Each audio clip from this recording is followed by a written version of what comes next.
ಹರಿ ಓಂ ನಾರಾಯಣಾಯ ಪರಿಪೂರ್ಣಗುಣಾರ್ಣವಾಯ ವಿಶ್ವೋದಯ ಸ್ಥಿತಿಲಯೋನ್ನಿಯತಿಪ್ರದಾಯ ಜ್ಞಾನಪ್ರದಾಯ ವಿಬುಧಾಸುರಸೌಖ್ಯ ದುಃಖ ಸತ್ಕಾರಣಾಯ ವಿತತಾಯ ನಮೋ ನಮಸ್ತೆ. ಅಭ್ರಮಂ ಭಂಗರಹಿತಂ ಅಜಡಂ ವಿಮಲಂ ಸದಾ ಆನಂದತೀರ್ಥಮತುಲಂ ಭಜೆ ತಾಪತ್ರಯಾಪ ಭವತಿ ಯದ್ ಅನುಭಾವಾದೇಡಮೂಕೋಪಿ ವಾಗ್ಮಿ ಜಡಮತಿರಪಿ ಜಂತುರ್ಜಾಯತೆ ಪ್ರಾಜ್ಞಮೌಲಿ ಸಕಲ ವಚನಚೇತೋ ದೇವತಾ ಭಾರತೀ ಸಾ ಮಮ ವಚಸಿ ನಿಧತ್ತಾಂ ಸನ್ನಿಧಿಂ ಮಾನಸೇ ಚ. ಅಸ್ಮದ್ಗುರು ಸಮಾರಂಭಾಂ ಟೀಕಾಕೃತ್ಪಾದ ಮಧ್ಯಗಾಂ ಶ್ರೀಮದಾಚಾರ್ಯ ಪರ್ಯಂತಾಂ ವಂದೇ ಗುರು ಪರಂಪರಾ.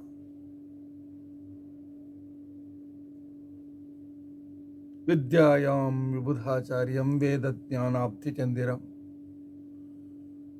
ದುರ್ಮತಧ್ವಾಂತಮಾರ್ತಾಂಡಂ ಸತ್ಯಧ್ಯಾನಮುನಿಂ ಭಜೆ. ಪಂಚಾಶದ್ವರ್ಷಪರ್ಯಂತಂ ಸತತಂ ರಾಮಪೂಜಕಃ ಶ್ರೀ ಸತ್ಯಾತ್ಮಗುರು ತ್ವದಂಗ್ರಿಯುಗಲಂ ಹಿತ್ವಾ ನಮೇ ಸದ್ಗತಿ.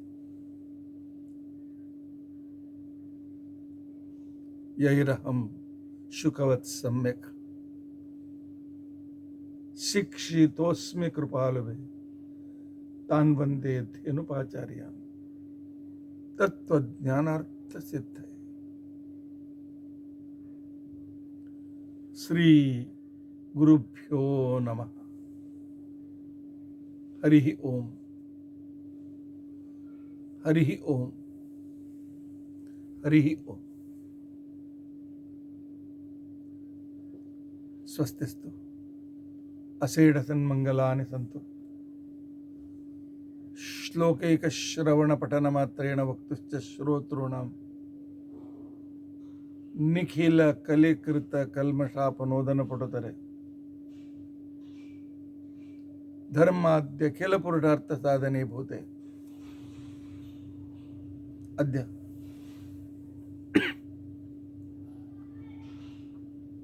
ನರಹರಿ ತೀರ್ಥ ಶ್ರೀ ಸತ್ಯಾಭಿಜ್ಞ ತೀರ್ಥ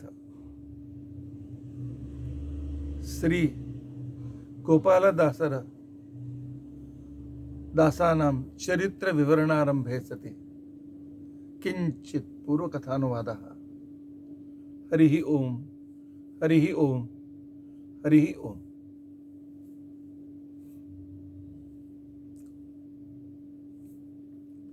ನಿನ್ನಿನ ದಿನ ನಾವು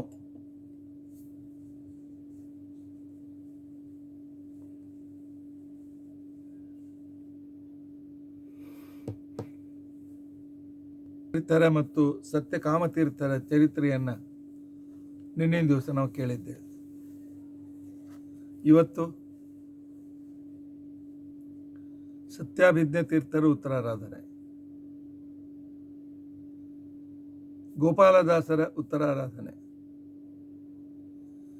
ಒಂದೆರಡು ಮೂರು ದಿವಸದ ಅಂತರದಲ್ಲಿ ಎಷ್ಟು ಮಹಾನುಭಾವರು ಆಗಿ ಹೋಗಿದ್ದಾರೆ. ಅವರ ಬಗ್ಗೆ ಸ್ವಲ್ಪ ಆದರೂ ನಾವು ತಿಳಿದುಕೊಳ್ಳೋದು ಅತ್ಯಂತ ಅವಶ್ಯಕ ಇದೆ.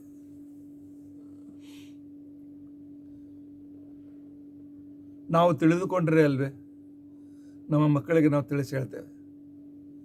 ನಮ್ಮ ಮಕ್ಕಳಿಗೆ ನಮ್ಮ ಹಿರಿಯರ, ನಮ್ಮ ಪೂರ್ವಜರ ಮಹಿಮೆ ಗೊತ್ತಾಗದೇ ಇದ್ರೆ ಅವರು ಗುರು ಭಕ್ತಿ ಮಾಡೋದು ಹೇಗೆ?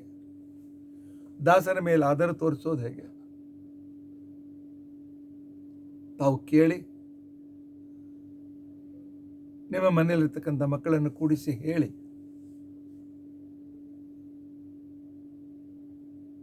ನಮ್ಮ ಹಿರಿಯರದೆಲ್ಲ ತಲೆಯಲ್ಲಿ ವಿಚಾರ ಇತ್ತು ಅಂತಂದರೆ ಅವ್ರು ತಪ್ಪು ದಾರಿಗೆ ಹೋಗೋದಿಲ್ಲ. ನಮ್ಮ ಮಕ್ಕಳ ತಲೆಯಲ್ಲಿ ಇರೋದು ಕೇವಲ ಕ್ರಿಕೆಟ್, ಸಿನಿಮಾ ಸ್ಟಾರ್ಗಳು. ಅವರಿಗಿಂತಲೂ ಅಸಂಖ್ಯಪಟ್ಟು ಮಹಾನುಭಾವರು ನಮ್ಮವರು. ನಿನ್ನೆ ನಾವು ನರಹರಿ ತೀರ್ಥರ ಚರಿತ್ರೆ ಸಂದರ್ಭದಲ್ಲಿ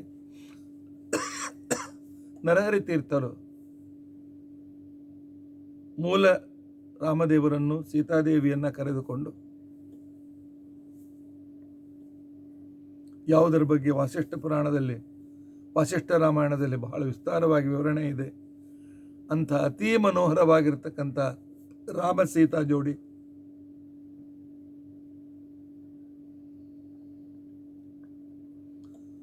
ಹೊರಟಾಗ 800 ಸಾಮವೇದಿ ಬ್ರಾಹ್ಮಣ ಕುಟುಂಬಗಳು ಅವ್ರ ಜೊತೆಗೆ ಬಂದಿವೆ. ಅದರಲ್ಲಿ 400 ಕುಟುಂಬದವರನ್ನು ಸೌರಾಷ್ಟ್ರದಲ್ಲಿ ಇಟ್ಟಿದ್ದಾರೆ. ಇಂದಿಗೂ ಸೌರಾಷ್ಟ್ರ ಸಾಮವೇದಕ್ಕೆ ಕೇಂದ್ರವಾಗಿದೆ. ಆನಂತರ ಉಳಿದ 400 ಕುಟುಂಬಗಳನ್ನು ಅವರು ಮುಂಬಯಿಯ ಪಶ್ಚಿಮದ ಉಪನಗರವಾದ ವಸೈ, ಸೋಪಾರ, ವಿರಾರ್ ಎಲ್ಲಿ ನಮ್ಮ ವಿದ್ಯಾಪೀಠ ಇದೆ ಆ ಪರಿಸರದಲ್ಲಿ ಅವರಿಗೆ ಸ್ಥಾಪನೆ ಮಾಡಿದ್ದಾರೆ.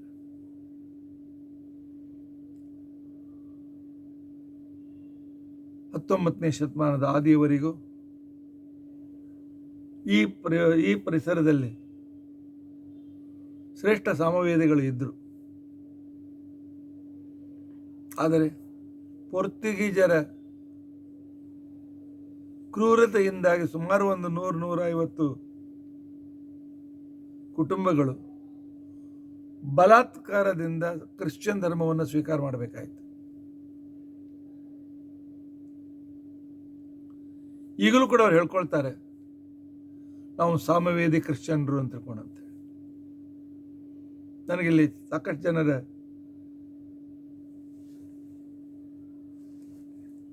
ಇಲ್ಲಿ ಪಾದರಿಗಳ ಬಿಷಪ್ಗಳ ಪರಿಚಯ ನನಗೆ ಚೆನ್ನಾಗಿದೆ.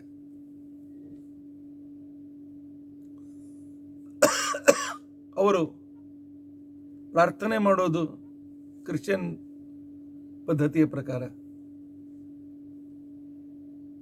ಹೋಗ್ತಾರೆ,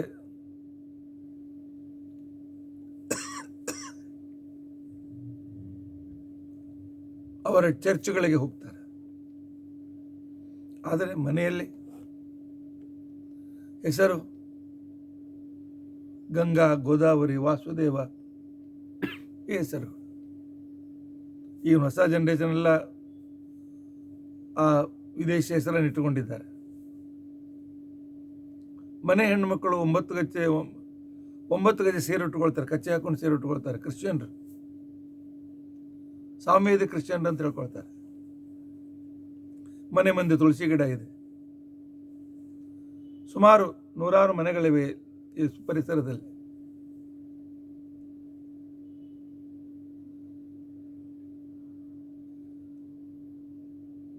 ಆ ನಂತರ ನಾನು ಇಲ್ಲಿ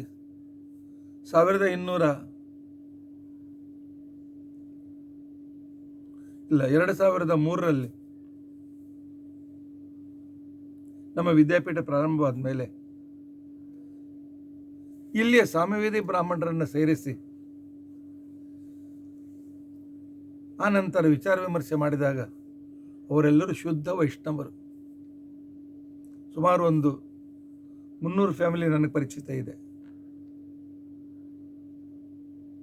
12 ಮೇಲಂದ್ರೆ 14-15 ಕಿಲೋಮೀಟರ್ ಪರಿಸರದಲ್ಲಿ ಹಳ್ಳಿಗಳಲ್ಲಿ ಇರ್ತಾರೆ ಅವ್ರ ಜನ.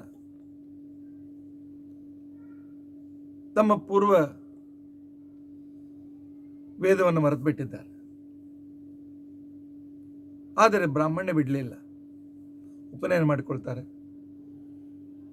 ಆನಂತರ ಶ್ರಾವಣಿ ಮಾಡ್ಕೊಳ್ತಾರೆ. ಮನೆಯಲ್ಲಿ ಆಯಾ ಊರಿನ ದೇವರ ಗುಡಿಗಳಿವೆ. ಹೆಸರು ಕೂಡ ವಾಸುದೇವ, ವಿಷ್ಣು, ನಾರಾಯಣ ಈ ರೀತಿಯಾಗಿರ್ತಕ್ಕಂಥ ಪಾಂಡುರಂಗ ಇತ್ಯಾದಿ ಹೆಸರುಗಳಿವೆ. ಕೆಲವು ಫ್ಯಾಮಿಲಿಯಲ್ಲಿ ಇವತ್ತಿಗೂ ಹೇಳಿದ್ರೆ ಆಶ್ಚರ್ಯವಾಗ್ತದೆ. ಈ ಮಹಾರಾಷ್ಟ್ರನ ಕುಟುಂಬಗಳಲ್ಲಿ ಅವರ ಹಿರಿಯರು, ಅಜ್ಜಿಯಂದರು ಕೆಲವರು ಶುದ್ಧ ಮಡಿ ಮಾಡ್ಕೊಂಡವರಿದ್ದಾರೆ. ಗಂಡ ಹೋದ್ಮೇಲೆ ವೈದವ್ಯದಲ್ಲಿ ತಮ್ಮ ಕೂದಲನ್ನು ತೆಗೆದು ಸನ್ಯಾಸಿ ಕ್ರಮದಲ್ಲಿರ್ತಕ್ಕಂಥವರನ್ನು ಕೆಲವು ಮನೆಗಳಲ್ಲಿ ನಾನು ನೋಡಿದ್ದೇನೆ. ಹೊಸ ಜನರೇಷನಲ್ಲಿ ಅದು ನಿಂತೋಗಿದೆ.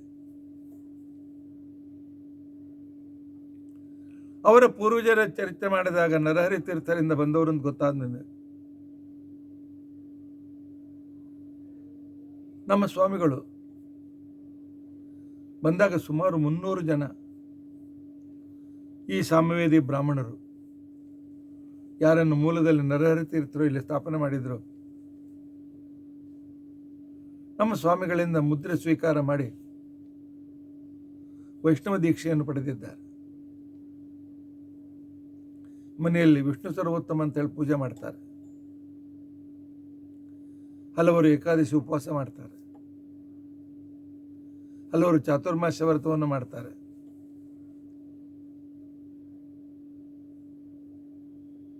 ಆ ಸಮಾಜದವರೆಲ್ಲರೂ ಸೇರಿ ನಾವು ಸತ್ಯಾತ್ಮ ಉತ್ತರಾದಿ ಮಠದ ಶಿಷ್ಯರು, ಈಗ ಅವರು ತಮ್ಮಲ್ಲಿ ಏನಾದರೂ ಧಾರ್ಮಿಕ ಸಂದರ್ಭಗಳು ಬಂದಾಗ ನನ್ನ ಹತ್ರ ಬರ್ತಾರೆ. ನಮ್ಮ ಮಠ ಸಂಪ್ರದಾಯ ಏನು, ನಾವು ಹೇಗೆ ಮಾಡಬೇಕು ಅಂತ ಕೇಳಿಕೊಂಡು ಆ ರೀತಿಯಾಗಿ ಮಾಡ್ತಾ ಇದ್ದಾರೆ.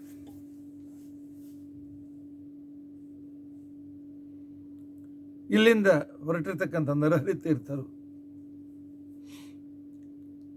ಉತ್ಥಾನ ದ್ವಾದಶಿಯ ದಿನ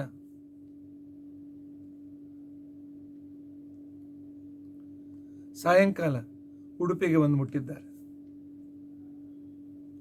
ಸಾಯಂಕಾಲ ಮೂಲರಾಮದೇವರು ಸೀತಾದೇವಿ ಬಂದಿದ್ದಾರೆ ಅಂತ ಅನ್ನೋದು ಗೊತ್ತಾದ ಕ್ಷಣಕ್ಕೇನೆ ಶ್ರೀಮದಾಚಾರ್ಯರು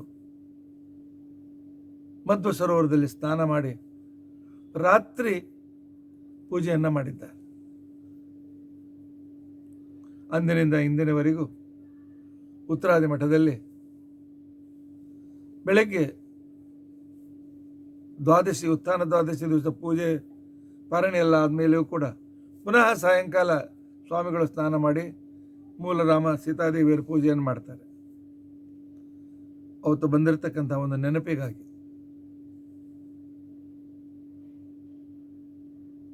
ಬಂದು ಶ್ರೀಮದ್ ಆಚಾರ್ಯರು 80 ದಿನಗಳವರೆಗೆ ಮೂಲರಾಮ ದೇವರನ್ನು ಸೀತಾದೇವಿಯನ್ನು ಪೂಜೆ ಮಾಡಿದ್ದಾರೆ. ಆನಂತರ ಅವರಿಗೆ ಬದರಿಕಾಶ್ರಮಕ್ಕೆ ಹೋಗುವ ಸಮಯ ಬಂದದ್ದರಿಂದಾಗಿ ದಿಗ್ವಿಜಯರಾಮದೇವರ ಜೊತೆಯಲ್ಲಿ ಮೂಲರಾಮ ಮತ್ತು ಸೀತಾದೇವಿಯರನ್ನು ಪದ್ಮನಾಭ ತೀರ್ಥರಿಗೆ ಕೊಟ್ಟು ನೀವು ನಮ್ಮ ಈ ಪೀಠವನ್ನು ಮುಂದುವರಿಸಬೇಕು ಅಂತ ತಿಳ್ಕೊಂಡಂತೇಳಿ ಅವರಿಗೆ ಆಜ್ಞೆಯನ್ನು ಮಾಡಿ ಆಚಾರ್ಯರು ಅನಂತಾಸನ ದೇವಾಲಯದಲ್ಲಿಯೇ ಅದೃಶ್ಯರಾಗಿ ಬದರಿಕಾಶ್ರಮಕ್ಕೆ ಹೊರಟೋಗಿದ್ದಾರೆ. ಆನಂತರ ಪದ್ಮನಾಭ ತೀರ್ಥರು ತಾವು 8 ವರ್ಷಗಳವರೆಗೆ 7 ವರ್ಷ 2 ತಿಂಗಳವರೆಗೆ ಆಚಾರ್ಯ ಪೀಠದಲ್ಲಿ ಇದ್ದು ಮೂಲರಾಮದೇವರ ದಿಗ್ವಿಜಯರಾಮದೇವರು ಸೀತಾದೇವಿಯರು ಅದರ ಜೊತೆಯಲ್ಲಿ ವಂಶರಾಮದೇವರು ಇತ್ಯಾದಿಗಳನ್ನು ಪೂಜೆ ಮಾಡಿದ್ದಾರೆ. ಪೂಜೆ ಮಾಡಿ ನಂತರ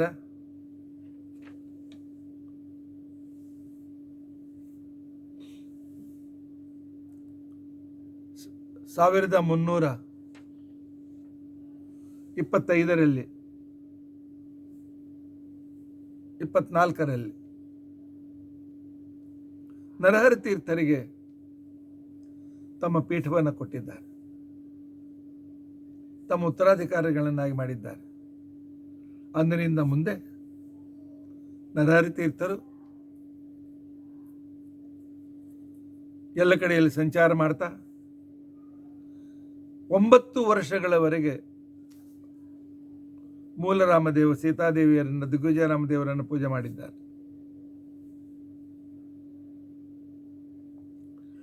ಆಚಾರ್ಯರ ಯಮಕ ಭಾರಕಕ್ಕೆ ಅದ್ಭುತ ವ್ಯಾಖ್ಯಾನವನ್ನು ಬರೆದಿದ್ದಾರೆ. 10 ಉಪನಿಷತ್ ಭಾಷ್ಯಕ್ಕೆ ಟೀಕೆ ಬರೆದಿದ್ದಾರೆ. ಸೂತ್ರ ಭಾಷ್ಯಕ್ಕೂ ಕೂಡ ಸಂಕ್ಷಿಪ್ತವಾದ ಟೀಕೆ ಇದೆ.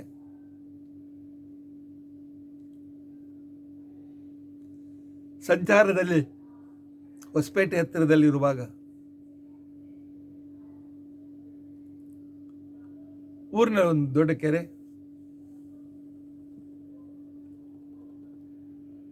ಆ ಕೆರೆಗೆ ಒಂದು ಬಂಡೆ ಮೇಲೆ ಕೂತ್ಕೊಂಡು ಅವರು ತಮ್ಮ ಅನೇಕ ಜಪ ಎಲ್ಲ ಜಪ ಮಾಡಿಕೊಂಡಿದ್ದಾರೆ.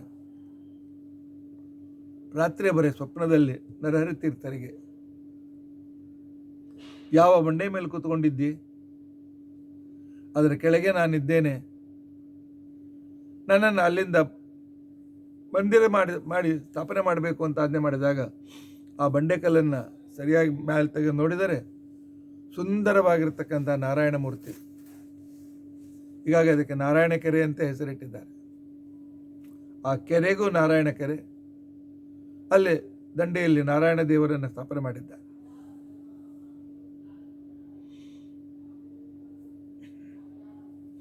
ಆನಂತರ ತತ್ವಜ್ಞಾನವನ್ನು ಎಲ್ಲ ಕಡೆಯಲ್ಲಿ ಪ್ರಚಾರ ಮಾಡುವುದರ ಜೊತೆಯಲ್ಲಿ ನರಹರಿ ತೀರ್ಥರ ಮಾಡಿದೊಂದು ಉಪಕಾರ ಏನು ಅಂತ ತಿಳ್ಕೊಂಡಂತಂದ್ರೆ, ದಾಸ ಸಾಹಿತ್ಯದ ಪ್ರಾರಂಭವನ್ನು ಮಾಡಿದ್ದಾರೆ. ಇದರ ಸಣ್ಣ ಆರಂಭ ಅಚಲಾನಂದ ದಾಸರಿಂದ ಆಗಿದ್ದರೂ ಇದಕ್ಕೆ ದಾಸಪಂಥದ ಒಂದು ಮುದ್ರೆಯನ್ನು ಕೊಟ್ಟು ಕನ್ನಡದಲ್ಲಿ ರಚನೆ ಮಾಡಿ, ಯಾಕೆ ಈಗಾಗಲೇ 13ನೇ ಶತಮಾನದ ಉತ್ತರಾರ್ಧದಲ್ಲಿ ಪರಕೀಯರ ಆಕ್ರಮಣಗಳು ಇತ್ಯಾದಿಗಳ ಜಳ ದಕ್ಷಿಣ ದೇಶಕ್ಕೂ ಕೂಡ ತಟ್ಟಿದ್ದರಿಂದಾಗಿ ದಕ್ಷಿಣ ದೇಶದ ಜನರಲ್ಲಿ ಭರವಸೆ ಮೂಡಿಸುವುದಕ್ಕೋಸ್ಕರ ಶಾಸ್ತ್ರ ಓದಲಿಕ್ಕೆ ಆಗದೇ ಇರತಕ್ಕಂಥವ್ರ ಸಲುವಾಗಿ ಅವರು ಕನ್ನಡದಲ್ಲಿ ಪದ್ಯವನ್ನು ಬರೆದು ಕನ್ನಡ ದಾಸ ಸಾಹಿತ್ಯಕ್ಕೆ ನಾಂದಿಯನ್ನು ಹಾಕಿದ್ದಾರೆ.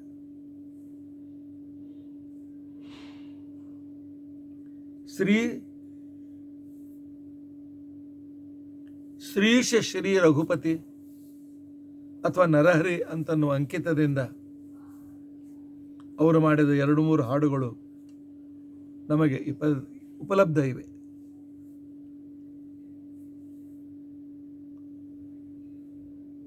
ಆನಂದ ಭೈರವಿ ರಾಗದಲ್ಲಿರುವ ಎಂತು ಮರುಳಾದೆನ ಆ ನೆಂತು ಮರುಳಾದೆ, ಎಂತು ಮರುಳಾದೆ ಭವದೊಳು ಬಳಲಿದೆ ಸಂತತ ಪೊರೆ ರಘುಕುಲ ತಿಲಕ, ಮಾತಿನಲ್ಲಿ ಹರಿದಾಸತನ ನೀತಿಯಲ್ಲಿ ಪ್ರಭುದಾಸತನ, ಪ್ರೀತಿ ಧನಾದಿ ವಿಷಯದಲ್ಲಿ ನಿರ್ಭೀತಿ ದೈವ ಗುರುದ್ರೋಹದಲ್ಲಿ, ಏಕಾಂತದಲ್ಲಿ ಧನದ ಗೋಷ್ಠಿ ಲೋಕಾಂತದಲ್ಲಿ ವೈರಾಗ್ಯದ ಗೋಷ್ಠಿ, ಶ್ರೀಕಾಂತನ ಸೇವೆಗೆ ಅನುಮಾನ ಭೂಕಾಂತನ ಸೇವೆಗೆ ಸಮ್ಮಾನ. ಆಗಿನ ಕಾಲದ ಪರಿಸ್ಥಿತಿಯನ್ನು ವರ್ಣನೆ ಮಾಡ್ತಾರೆ. ಮಾತಿನಲ್ಲಿ ನಾವು ದೇವರ ಭಕ್ತರು ಅಂತ ಹೇಳ್ಕೊಳ್ತಾರೆ, ಆದರೆ ಅಹಂಕಾರ ಇವರು ಯಾರು ಬಿಟ್ಟಿಲ್ಲ. ಹಣ ಮರೆಗಳ ಬಗ್ಗೆ ಪ್ರೀತಿ ಇದೆ, ದೇವರ ಬಗ್ಗೆ ಕೇವಲ ತೋರಿಕೆ ಇದೆ. ರಾಜರ ಬೆನ್ನಟ್ತಾರೆ, ದೇವರನ್ನ ಮರೀತಾರೆ. ಧರ್ಮಕ್ಕೆ ಒಂದು ಕಾಸು, ಧರ್ಮಕ್ಕಾಗಿ ಒಂದು ಕಾಸನ್ನು ಕೊಡ್ಲಿಕ್ಕೆ ಇವರಿಗೆ ಉದಾರತನೆ ಇಲ್ಲ. ಆದರೆ ತಮ್ಮ ಭೋಗಕ್ಕೆ ಕೋಟ್ಯಾವಧಿ ರೂಪಾಯಿ ಖರ್ಚು ಮಾಡ್ತಾರೆ. ಧರ್ಮ ಮಾಡಲಿಕ್ಕೆ ಇವರಿಗೆ ಮನಸ್ಸಿಲ್ಲ. ಡೊಂಬನಂತೆ ಬಯಲಿಗೆ ಹರೈ ಡಂಬತನಕ್ಕೆ ಕರ್ಮವನ್ನು ಮಾಡಿ ಹೊಟ್ಟೆ ತುಂಬಿಕೊಳ್ಳುವುದಕ್ಕೋಸ್ಕರ ಡೊಂಬರಾಟ ಆಡ್ತಾರೆ. ಡಂಬಾಚಾರಕ್ಕೆ ಬಲಿಯಾಗಿ ದೇವರಿಗೆ ಜನರಿಗೆ ಮಾತ್ರ ದೊಡ್ಡಸ್ತಿಗೆ ತೋರಿಸಿಕೊಡ್ತಾರೆ. ಅಂಬುಜನಾಭನಾಗಿರ್ತಕ್ಕಂಥ ಪರಮಾತ್ಮನಿಂದ ದೂರ ಆಗಿದ್ದಾರೆ. ಮತಿಗೆಟ್ಟು ಕುಂಭಿಪಾಕ ನರಕಕ್ಕೆ ಗುರಿಯಾಗ್ತಾ ಇದ್ದಾರೆ.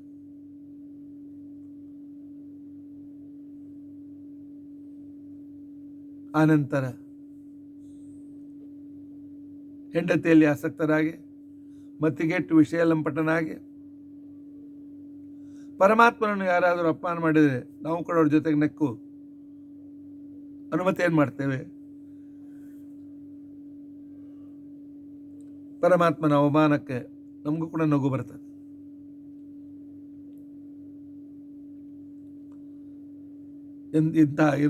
ಇಂಥ ಸಮಾಜದಲ್ಲಿರೋ ಮನುಜ ಯಾರಿಗಾಗಿ ಧಾವತಿ ಪಡುವೆ?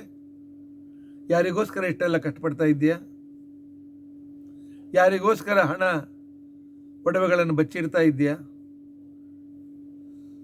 ಇವರು ಯಾರು ಬಂಧು ಬಾಂಧವರು ಇವರು ಯಾರೂ ಕೂಡ ನಿನ್ನ ಸಂಗಡ ಬರೋದಿಲ್ಲಪ್ಪ. ಬ್ರಹ್ಮಾದಿ ವಂದಿತನಾದ ಶ್ರೀಹರಿಯ ಭಜನೆಯನ್ನು ಮಾಡು, ಕಾಮಾದಿ ಶತ್ರುಗಳನ್ನು ದೂರೀಕರಿಸು, ಆಗಿರ್ತಕ್ಕಂಥ ಸುಜನ ವಂದಿತ ನರಹರಿಯನ್ನು ಭಜಿಸು,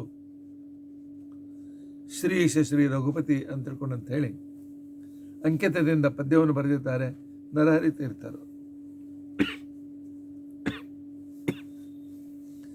ಶ್ರೀರಾಗದ ಶೈಲಿಯಲ್ಲಿ ಇನ್ನೊಂದು ಪದ್ಯ. ಪರಮಾತ್ಮನಿಗೆ ಕೇಳ್ತಾರೆ, ಪರಮಾತ್ಮ ನನ್ನನ್ನು ಯಾಕೆ ಉದ್ಧಾರ ಮಾಡಲಿಲ್ಲ? ಇದು ನಿನಗೆ ಸರಿಯೇನು ಪರಮಾತ್ಮ? ಕರುಣಾ ಸಮುದ್ರ ಅಂತ ಹೇಳಿಸ್ಕೊಳ್ತೀಯಲ್ಲೋ ನೀನು. ಹರಿಯೇ, ಇದು ಸರಿಯೇ ನಿನಗೆ? ಚರಣ ಸೇವಕನಲ್ಲಿ ಕರುಣ ಬಾರದೇಕೆ? ನಾನು ನಿನ್ನ ಪಾದ ಸೇವಕ ಅಲ್ಲೇನು? ನನ್ನ ಮೇಲೆ ಕರುಣೆಯನ್ನು ಯಾಕೆ ಮಾಡ್ತಾ ಇಲ್ಲ?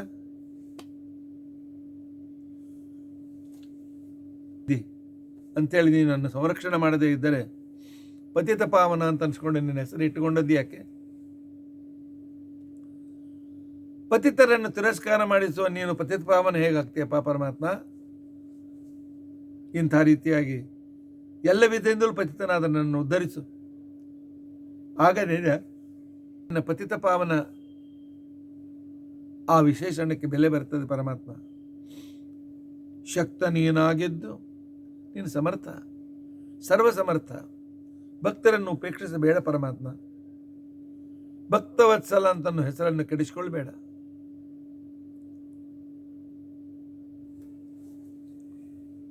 ಪರಮಾತ್ಮ ಉದಾಹರಣೆ ಆ ಭೃಗು ಋಷಿಗಳು ಬಂದು ನಿನ್ನ ಎದೆಗೆ ಒದ್ದರೆ ಶಾಪ ಕೊಡೋದು ಬಿಟ್ಟು ಅವರನ್ನು ಸಂತೈಸಿದೆ. ಎಂಥ ಅದ್ಭುತವಾದಂಥ ಸಂದರ್ಭ. ಎದೆಗೆ ಒದ್ದವನಿಗೆ ಪಾಪ ನಿಮ್ಮ ಕಾಲಿಗೆ ನೋವಾಯಿತು ಅಂತೇಳಿ ಕಾಲನ್ನು ತೊಳೆದು ಔದಾರ್ಯ ನಿಂದು ಪರಮಾತ್ಮ. ಹೇ ಅಜಾಮಿಳನ ಕಾಯಿಲೆ ಹಾಗೆ ಹೀಗೆ ಅಂತೇಳಿ ನನ್ನನ್ನು ದೂರೀಕರಿಸಬೇಡ ಪರಮಾತ್ಮ. ಅಜಾಮಿಳನ ಉದ್ಧರಿಸಿದ ಉದಾಹರಣೆ ನಮ್ಮ ಎದುರಿಗಿದೆ, ನಮಗೆ ಧೈರ್ಯ ಇದೆ. ಆ ಸಣ್ಣ ಬಾಲಕನಿಗಾಗಿ ಹಿರಣ್ಯಾಕ್ಷರನ್ನು ಸಂಹಾರ ಮಾಡಲಿಲ್ವೇ ನೀನು? ನಾನು ಕೂಡ ಪ್ರಹ್ಲಾದನಂತೆ ನಿನ್ನ ಭಕ್ತನಲ್ಲೇನು? ಅಹಲ್ಯೆಯನ್ನು ಉದ್ಧರಿಸಿದ ನೀನು ಅಂತ ದೊಡ್ಡ ಗೌಳಲ್ಲೇನು ಇದ್ದೇನೆ. ದೊರೆ ನಿನ್ನ ಮನಸ್ಸಿಗೆ ಸರಿ ಬಂದಂತೆ ಮಾಡು. ತಕರಾರು ಮಾಡಿ ನನ್ನ ಸೆಟ್ಟಿಗೆ ಬರಬೇಡ ಮಹಾರಾಯ. ನೀನು ದೊರೆ, ನಿನ್ನ ಮನಸ್ಸಿಗೆ ಆಗಿ ಬರ್ತದೆ ಹಾಗೆ ಮಾಡು. ಒಟ್ಟು ನಿನಗೆ ನಾನು ಶರಣ ಬಂದಿದ್ದೇನೆ, ಮೊರೆ ಹೊಕ್ಕಿದ್ದೇನೆ. ನಾ ಹರಿಯ ನರಹರಿ ಪರಿಪೂರ್ಣನೇ ಅಂತ ಹೇಳ್ಕೊಂಡಂತೇಳಿ ನರಹರಿ ಅಂಕಿತದಲ್ಲಿ ಅವರ ಪದ್ಯ ಈ ರೀತಿಯಾಗಿದೆ.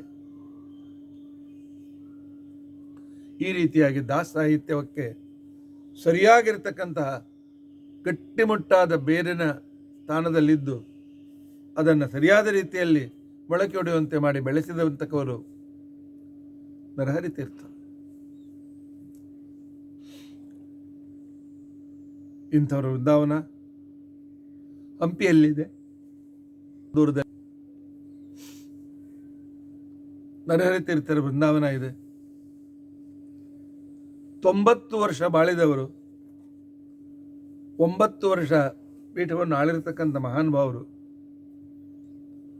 ಪರಮಾಗ್ರಹ ಮಾಡುವ ಸಾಮರ್ಥ್ಯ ಇದ್ದವರು, ಭಕ್ತರ ಉದ್ಧಾರಕ್ಕಾಗಿ ತಮ್ಮ ಸ್ವಾರ್ಥವನ್ನು ಬಿಟ್ಟವರು.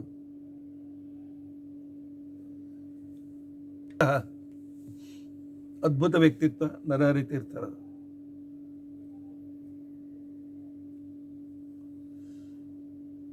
ಇವತ್ತು ಸತ್ಯಾಭಿಜ್ಞ ತೀರ್ಥರ ಉತ್ತರಾರಾಧನೆ. ಇವರ ವೃಂದಾವನ ರಾಣಿಬೆನ್ನೂರಿನಲ್ಲಿದೆ.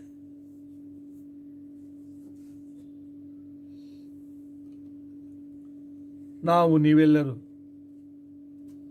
ಸತ್ಯಪ್ರಬೋಧರನ್ನು ಕಂಡಿದ್ದೇವೆ. ಸತ್ಯಪ್ರಬೋಧರ ಜೊತೆಯಲ್ಲಿ ಓಡಾಡಿದ್ದೇವೆ. ಅವರ ಅನುಗ್ರಹವನ್ನು ಪಡೆದಿದ್ದೇವೆ. ಅವರ ಆಶೀರ್ವಾದವನ್ನು ಪಡೆದಿದ್ದೇವೆ. ಇಂಥ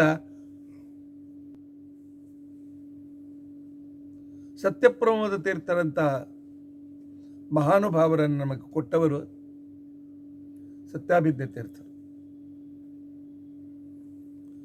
ಊರು ಕುಸ್ನೂರು, ಮನೆ ಉಪನಾಮ ಕಟ್ಟಿ ವೆಂಕಣ್ಣಾಚಾರ್ಯರು ಅಂತೇವರು ಪುರಾಶ್ರಮದ ಹೆಸರು.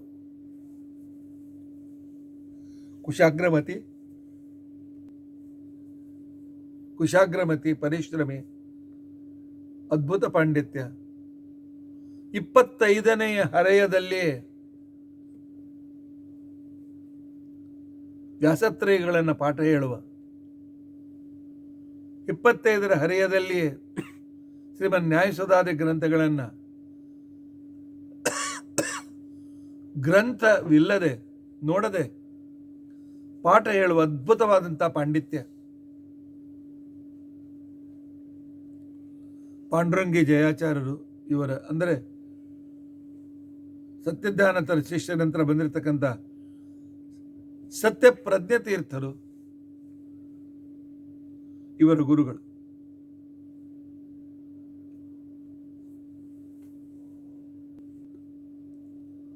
ಇಪ್ಪತ್ತಾರನೇ 27ನೇ ವಯಸ್ಸಿನಲ್ಲಿ ಸತ್ಯಪ್ರಜ್ಞ ತೀರ್ಥರಿಂದ ಆಶ್ರಮವನ್ನು ಪಡೆದವರು. 14 ಏಪ್ರಿಲ್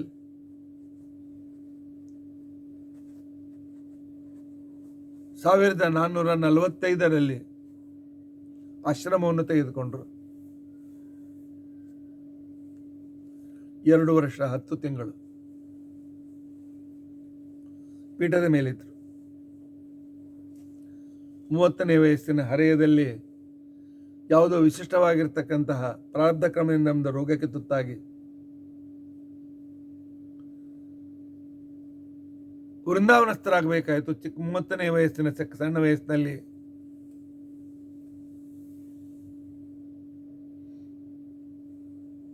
ಆ 2 ವರ್ಷ 8 ತಿಂಗಳಲ್ಲಿ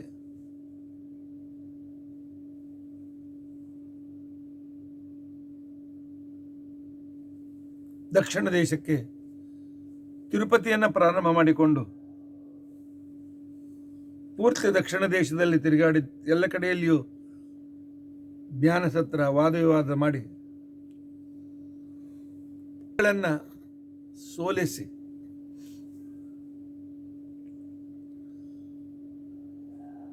ರಾಮೇಶ್ವರದವರೆಗೂ ಸಂಚಾರ ಮಾಡಿ ಮತ್ತು ತಿರುಗಿ ಬಂದಿರತಕ್ಕಂಥ ಮಹಾನುಭಾವರು. ಅದಕ್ಕೋಸ್ಕರ ಸತ್ಯಪ್ರಮೋದ ತೀರ್ಥರು ಇವರನ್ನು ವರ್ಣಿಸುವ ಚರಮ ಶ್ಲೋಕದಲ್ಲಿ ಹೇಳ್ತಾರೆ, ವೆಂಕಟೇಶಾದ್ರಿ ಮಾರಭ್ಯ ಸೇತುಂ ತೋತಾದ್ರಿ ಪೂರ್ವಕಾನ್. ತಿರುಪತಿ, ಕಾಳಹಸ್ತಿ, ತೋತಾದ್ರಿ ಇತ್ಯಾದಿ ಮಾಡಿಕೊಂಡು ರಾಮೇಶ್ವರಕ್ಕೆ ಬಂದು ಅಲ್ಲಿಯವರೆಗೆ ಎಲ್ಲರನ್ನೂ ಸಿದ್ಧಾಂತ ಸ್ಥಾಪನೆ ಮಾಡ್ತಾ ಹಠದಿಂದ ಇರತಕ್ಕಂಥ ದುರ್ವಾದಿಗಳನ್ನು ಸೋಲಿಸ್ತಾ ಅದ್ಭುತವಾಗಿರ್ತಕ್ಕಂಥ ಪಾಂಡಿತ್ಯವನ್ನು ಮೆರೆದವರು ಸತ್ಯಾಭಿಜ್ಞ ತೀರ್ಥರು.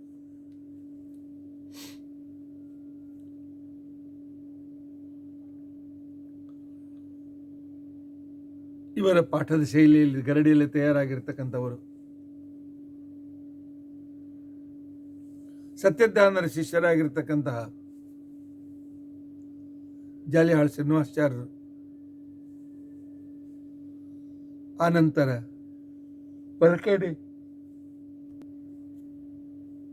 ನಮ್ಮ ಗುರುಗಳಾದಂಥ ಮಾಹುಲಿ ಗೋಪಾಲಾಚಾರ್ಯರು, ಇವರೆಲ್ಲರೂ ಸತ್ಯಜ್ಞಾನರ ನಂತರ ಈ ಸತ್ಯಾಭಿಜ್ಞ ತೀರ್ಥರಲ್ಲಿಯೂ ಕೂಡ ಅನೇಕ ಪಾಠಗಳನ್ನು ಓದಿದವರು. ಹಗಲು ರಾತ್ರಿ ಪಾಠದ ಕ್ರಮದಲ್ಲಿ ಇರ್ತಕ್ಕಂಥವರು.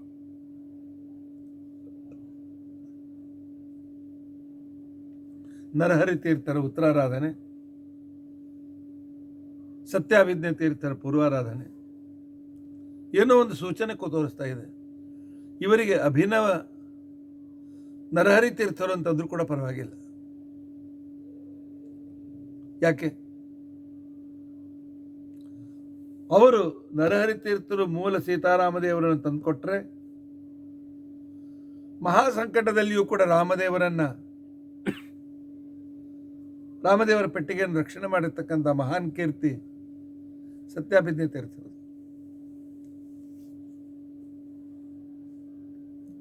ನಮ್ಮ ಗುರುಗಳ ಮೇಲಿನ ಮೇಲೆ ಸಂದರ್ಭ ಹೇಳಬೇಕು.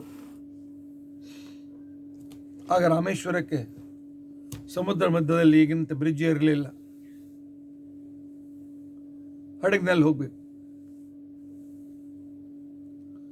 ರಾಮೇಶ್ವರಕ್ಕೆ ಹೋಗಿ ಅನೇಕ ವಿದ್ವಾಂಸರು, ಆ ವಿದ್ವಾಂಸರಲ್ಲಿ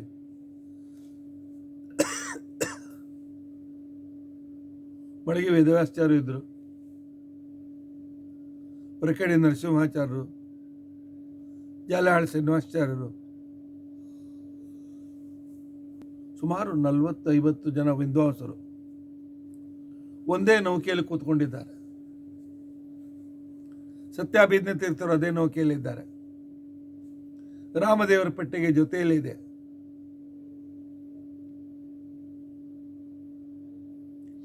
ಅಷ್ಟರಲ್ಲಿ ಭೀಕರವಾಗಿರ್ತಕ್ಕಂಥ ಬಿರುಗಾಳಿ.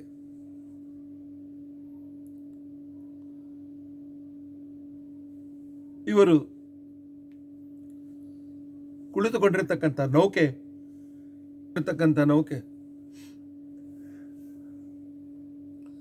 ಕೆಳಗೆ ಮೇಲೆ ಆಗಲಿ ಪ್ರಾರಂಭವಾಯಿತು. ನಾವಿಕ ಹೇಳಿದ, ದೇವರನ್ನು ನೆನೆಸಿ ಇನ್ನೇನು ಸ್ವಲ್ಪ ಆದರೆ ಈ ನೌಕೆ ಮುಳುಗ್ತದೆ.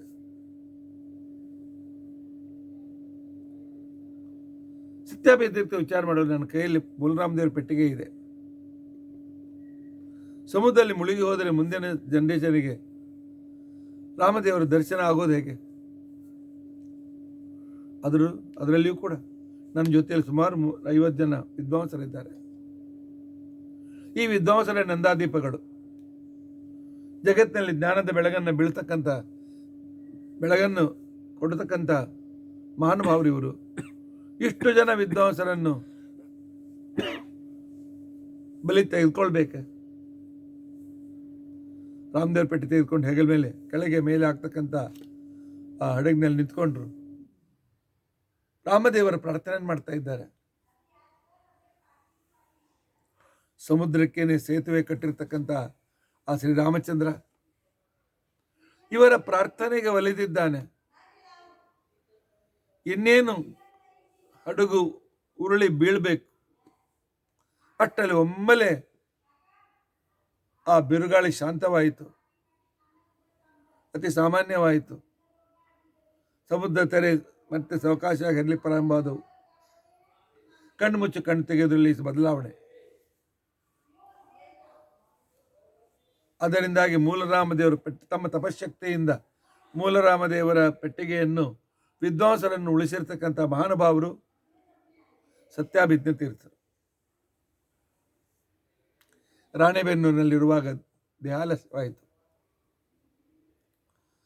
ಗುತ್ತಲ್ ವಂಶದ ಗುರಾಚಾರ್ಯರಿಗೆ, ಪುರಾಶ್ರಮದ ಗುರಾಚಾರ್ಯರಿಗೆ ಆಶ್ರಮವನ್ನು ಕೊಟ್ಟು ಸತ್ಯ ಪ್ರಮೋದ ತೀರ್ಥರು ಅಂತ ತಿಳ್ಕೊಂಡಂತೇಳಿ ಅವರನ್ನು ಪಟ್ಟಾಭಿಷೇಕವನ್ನಾಗಿ ಮಾಡಿದ್ದಾರೆ.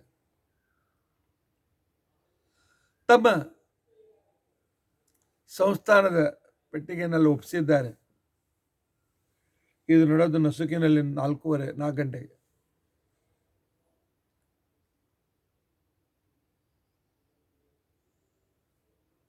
ಆನಂತರ ರಾಣಿಬೆನ್ನೂರಿನಲ್ಲಿ ವೃಂದಾವನಸ್ಥರಾಗಿದ್ದಾರೆ. ಸತ್ಯಪ್ರಮೋದ ತೀರ್ಥರನ್ನು ತಮ್ಮ ಉತ್ತರಾಧಿಕಾರಿಯನ್ನಾಗಿ ಮಾಡಿದ್ದಾರೆ.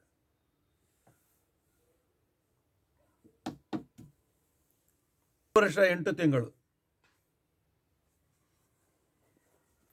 ಪೀಠದಲ್ಲಿದ್ದರೂ ಕೂಡ ಅದ್ಭುತವಾದಂಥ ಕಾರ್ಯವನ್ನು ಮಾಡಿ ಅಜರಾಮರರಾಗಿರ್ತಕ್ಕಂಥ ಮಹಾನುಭಾವರು ಸತ್ಯಾಭಿಜ್ಞ ತೀರ್ಥರು. ಸತ್ಯಾಭಿಜ್ಞ ತೀರ್ಥರ ಅನುಗ್ರಹ ನಮ್ಮ ವಂಶದ ಮೇಲೆಯೂ ಕೂಡ ಇದೆ. ಸತ್ಯಾಭಿಜ್ಞ ತೀರ್ಥರು ತುಳಜಾಪುರನಲ್ಲಿರುವಾಗ ಸಂಚಾರ ಕ್ರಮದಿಂದ ತುಳಜಾಪುರಕ್ಕೆ ಬಂದಿದ್ದಾರೆ. ಅಲ್ಲಿ ಇರ್ತಕ್ಕಂತಹ ವ್ಯಾಕರಣದ ವಿದ್ವಾಂಸರು ಆ ಕಾಲದಲ್ಲಿ ಮಹಾಭಾಷ್ಯದ ಮೇಲೆ ಇರ್ತಕ್ಕಂಥ ವಿಚಾರದ ಮೇಲೆ ಚರ್ಚೆಯನ್ನು ಪ್ರಾರಂಭ ಮಾಡಿದ್ದಾರೆ.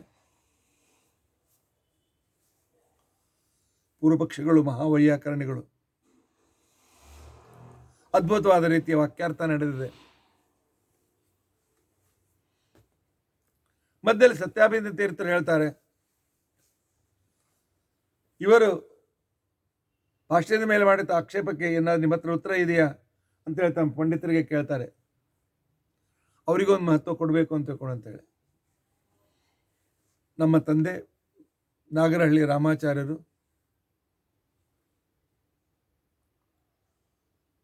ಮಹಾವೈಯಾಕರಣಿಗಳು, ವ್ಯಾಕರಣ ಶಾಸ್ತ್ರದಲ್ಲಿ ಅತ್ಯಂತ ಪರಿಣಿತರು. ಅವ್ರು ಹೇಳ್ತಾರೆ ಉತ್ತರ ಇದೆ, ಯಾಕೆಂದರೆ ನಮ್ಮ ತಂದೆಗೆ ಭಾಷ್ಯದ ಕೆಲವು ಭಾಗ ಮುಖೋದ್ಗತ, ಸಿದ್ಧಾಂತ ಕೌಮುದಿ ಅಂತೂ ಪೂರ್ತಿ ಮುಖೋದ್ಗತ, ಅದರ ಮೇಲೆ ಇರ್ತಕ್ಕಂಥ ತತ್ವವಿವೇಚನೆ ಟೀಕಾ ಸಹಿತವಾಗಿ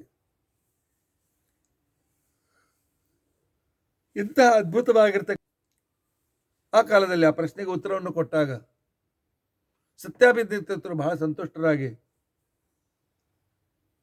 ನಿಮ್ಮ ವಂಶದಲ್ಲಿ ಯಾವಾಗಲೂ ಮಧ್ವಶಾಸ್ತ್ರವನ್ನು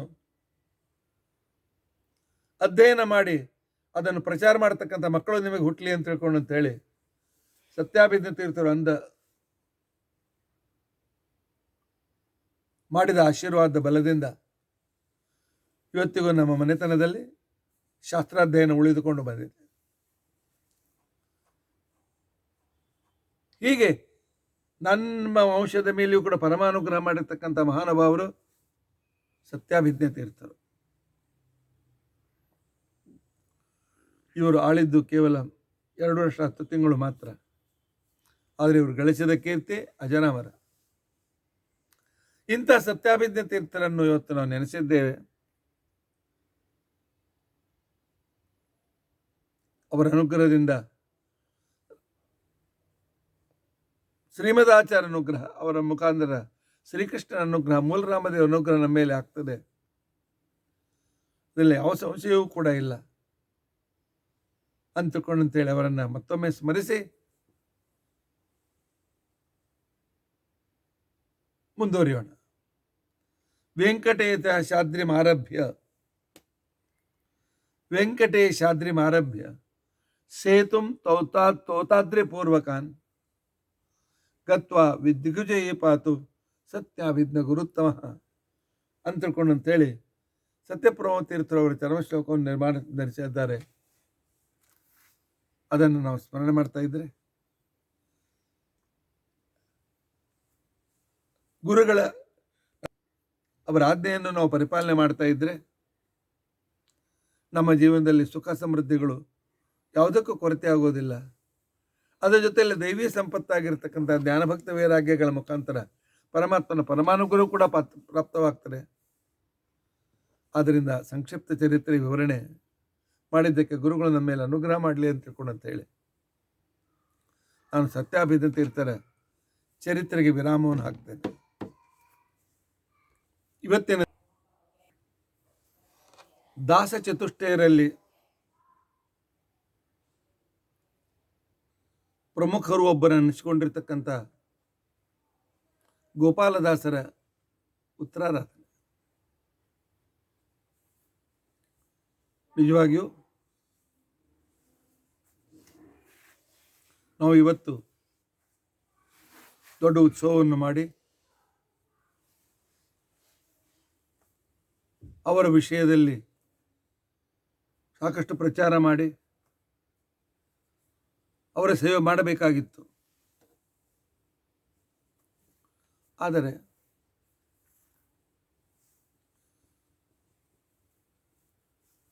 ಸ್ವಲ್ಪ ಪ್ರವಾಸದ ಅನಾನುಕೂಲತೆಯಿಂದಾಗಿ ಇವತ್ತಿನ ದಿವಸ ಆ ಉತ್ಸವವನ್ನು ಮಾಡಲಿಕ್ಕೆ ಆಗಲಿಲ್ಲ. ನಿನ್ನೆ ಆಗಲಿ ಇವತ್ತಾಗಲಿ. ಅವರ ಬಗ್ಗೆ ಸ್ವಲ್ಪ ಆದರೂ ಕೂಡ ಅವರ ಮಹಿಮೆಯನ್ನು ನಾವು ಚರ್ಚೆ ಮಾಡೋಣ. ಯಾಕೆ ಗೋಪಾಲದಾಸರನ್ನು ನೆನೆಸಿದರೆ ಪರಮಾತ್ಮನಲ್ಲಿ ಭಕ್ತಿ ಹೆಚ್ಚಾಗ್ತದೆ ಅಂತ ತಿಳ್ಕೊಂಡು ಅಂತೇಳಿ ಜ್ಞಾನಿಗಳ ಮಾತು.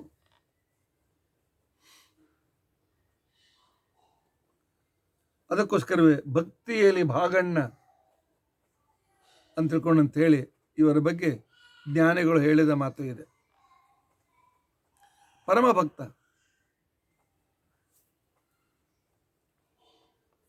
ಮನುಷ್ಯನಿಗೆ ಬಡತನ ಇದ್ರೇನಾಯಿತು,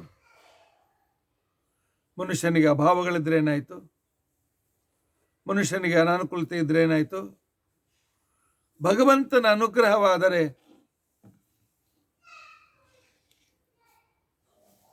ಅದ್ಭುತವಾಗಿರ್ತಕ್ಕಂಥ ರೀತಿಯ ಉನ್ನತಿ ಸಿಗ್ತದೆ ಅಂತ ಅನ್ನೋದಕ್ಕೆ ಸಾಕ್ಷಿ ನಮ್ಮ ಗೋಪಾಲದಾಸರು.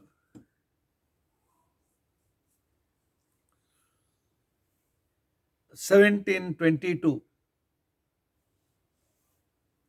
1722 ಇಸ್ವಿಯಿಂದ 1762 ಇಸ್ವಿ 40 ವರ್ಷ ಬಾಳಿದ ನಿಜವಾಗಿಯೂ ಇವರ ಪಾಲಿಗೆ ಬಂದದ್ದು 80 ವರ್ಷದ ಆಯುಷ್ಯ. ಆದರೆ ತಮ್ಮ ಆಯುಷ್ಯದ 40 ವರ್ಷಗಳನ್ನು ತಮ್ಮ ಹತ್ತಿರ ಬಂದಿರತಕ್ಕಂಥ ಮಹಾನ್ ಸಾಧಕರಾದ ಜಗನ್ನಾಥದಾಸರಿಗೆ ಗೋಪಾಲದಾಸರು ಅರ್ಪಣೆ ಮಾಡಿದರು. ಹರಿಕಥಾಮೃತ ಸಾರ ಓದುವ, ಹರಿಕಥಾಮೃತ ಸಾರದ ಚಿಂತನೆಯನ್ನು ಮಾಡುವ ನಾವೆಲ್ಲರೂ ಗೋಪಾಲದಾಸರಿಗೆ ಋಣಿಗಳು. ಯಾಕೆ? ಜಗನ್ನಾಥದಾಸರಿಗೆ ಆಯುರ್ದಾನ ಮಾಡಿರ್ತಕ್ಕಂಥ ಮಹಾನುಭಾವರು. ಇವರು ಹುಟ್ಟಿದ್ದು ರಾಯಚೂರು ಜಿಲ್ಲೆಯಲ್ಲಿ ದೇವದುರ್ಗ ತಾಲೂಕಿನ ಮುಸರುಕಲ್ಲು ಅಂತಕ್ಕಂಥ ಒಂದು ಹಳ್ಳಿ. ಗೋತ್ರ ಹರಿತ ಸಗೋತ್ರ. ಇವರ ತಂದೆ ಹೆಸರು ಮುರಾರಿ ರಾಯ ಅಂತ ತಿಳ್ಕೊಂಡಂತೇಳಿ, ತಾಯಿ ಹೆಸರು ವೆಂಕಮ್ಮ ಅಂತ ತಿಳ್ಕೊಂಡಂತೇಳಿ.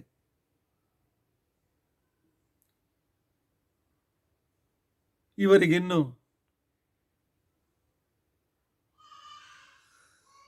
ಕೇವಲ 10 ವರ್ಷದ ಬಾಲ್ಯ.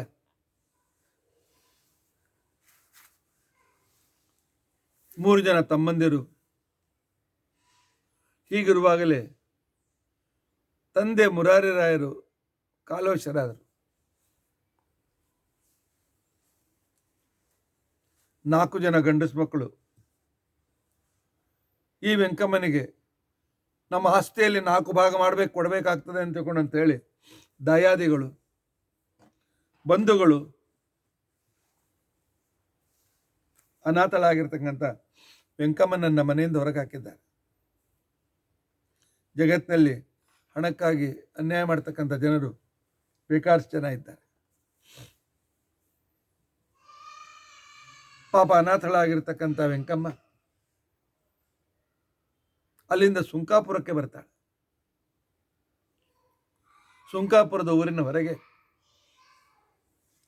ಒಂದು ದೇವರ ಗುಡಿ,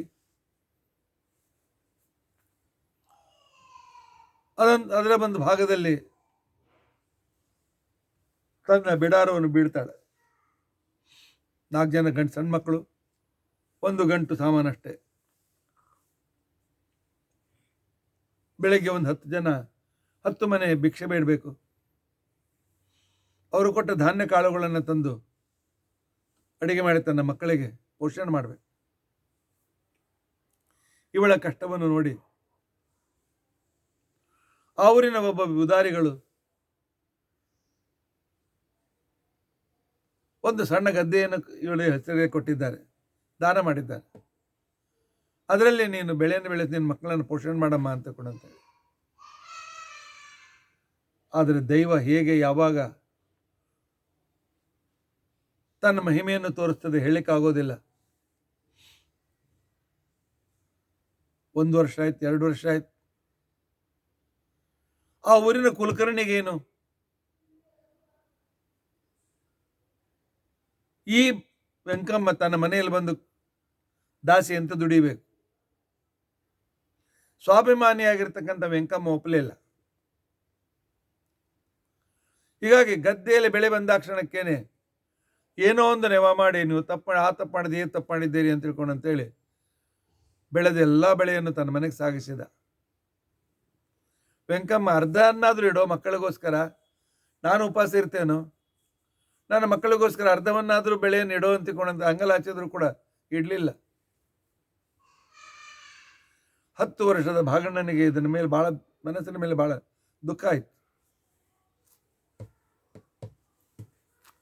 ಅಳ್ತಾ ಕೂತ್ಕೊಂಡಿರ್ತಕ್ಕಂಥ ಅಮ್ಮನಿಗೆ ಹೇಳ್ತಾನೆ, ಅಮ್ಮ, ಕೆರೆಯ ದಂಡೆಯ ಸಣ್ಣ ಭೂಮಿ, ಒಳ್ಳೆ ಬೆಳೆ ಬಂದಿತ್ತು, ಮಕ್ಕಳನ್ನು ಸಾಕುವ ತಾಯಿಯನ್ನು ಅಳಿಸಿದ ಆ ಕುಲಕರ್ಣಿಗೆ ಮಕ್ಕಳಾಗೋದೇ ಬೇಡಮ್ಮ. ಯಾವ ಗದ್ದೆ ಬೆಳೆಯನ್ನ ಅಪಾರ ಮಾಡಿದ್ದಾನೋ ಆ ಕೆರೆಯಲ್ಲಿ ನೀರೇ ಉಳಿಯೋದು ಬೇಡಮ್ಮ ಅಂತ ಹೇಳಿ 10 ವರ್ಷದ ಬಾಲಕ ಮನಸ್ಸಿನಲ್ಲಿ ಸಂಕಟಪಟ್ಟು ಹೇಳಿದ್ದ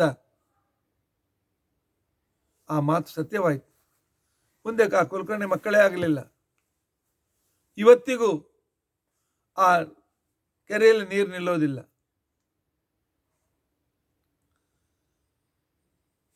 ಕೊನೆಗೆ ಯಾಕಂತಂದ್ರೆ ದೊಡ್ಡವರ ಶಾಪ ಕುಲವನ್ನು ನಾಶಪಡಿಸ್ತದೆ. ಸಂಸ್ಕೃತದಲ್ಲಿ ಒಂದು ಸುಭಾಷಿತ ಇದೆ, ದಾರು ಚರ್ಮ ವಿನಿಶ್ವಾಸ ದಹತೆ ಲೋಹ ಪಂಚಕಂ ಸಾಧು ಸಜ್ಜನ ಸಂತಾಪ ಕಿಮಾಶ್ಚರ್ಯಂ ಕುಲಕ್ಷಯಂ. ನಮ್ಮಲ್ಲಿ ಚರ್ಮದಿಂದ ಮಾಡಿದ ಒಂದು ತಿದಿ ಅಂತಿರ್ತದೆ, ಅದನ್ನು ಕೆಳಗೆ ಮೇಲೆ ಮಾಡಿದ್ರೆ ಬುಸ್ ಬುಸ್ ಅಂತ ಗಾಳಿ ಬರ್ತದೆ, ಆಗ ಬೆಂಕಿ ಚೆನ್ನಾಗಿ ಹೊತ್ಕೊಳ್ತದೆ. ಮರದ ಬೆಂಕಿ ತಿದಿಯ ಹವೆಯಿಂದ ಬೆಳ್ಳಿ, ಬಂಗಾರ, ಹಿತ್ತಾಳೆ, ತಾಮ್ರ, ಕಬ್ಬಿಣಗಳು ಕೂಡ ಕರಗ್ತವೆ ಅಂತ ತಿಳ್ಕೊಂಡಂತಂದ ಮೇಲೆ ಸಜ್ಜನರ ಸಂತಾಪದಿಂದ, ಅವರ ಶಾಪದಿಂದ ನಮ್ಮ ಕುಲ ನಾಶವಾಗಲಿಕ್ಕೆ ಬಹಳ ತುಡಿಯೋದಿಲ್ಲ. ಕುಲಕರ್ಣಿ ವಂಶ ನಿರ್ವಂಶವಾಯಿತು. ಕೊನೆಗೆ ಸುಂಕಾಪುರದ ಶಾನುಭೋಗನ ಮಗನ ಉಪನಯನ ಇತ್ತು. ಹೋಗಿ ಕೇಳ್ಕೊಂಡಿದ್ದಾಳೆ, ಆಗಲಿ ಅಂತ ತಿಳ್ಕೊಂಡಂತೇಳಿ ಈ 4 ಜನರಿಗೆ ಧರ್ಮ ಉಪನಯನವನ್ನು ಆ ಶಾನುಭೋಗನ ಮಾಡಿಸಿದ್ದಾರೆ.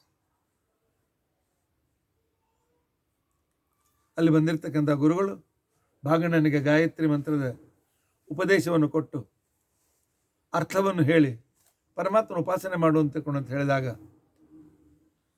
ಭಾಗಣ್ಣ ಆಗಲೇ ಅಂತಿಕೊಂಡಂತ ಹೇಳಿ ಸಮೀಪದ ಗಿಡದ ಕೆಳಗೆ ಕೂತ್ಕೊಂಡು ಗಾಯತ್ರಿಯನ್ನು ಮಾಡ್ತಾ ಮಾಡ್ತಾ ಅವನಿಗೆ ಗಾಯತ್ರಿ ಮಂತ್ರ ಎಷ್ಟು ಸಿದ್ಧಿ ಆಯ್ತಲ್ಲ.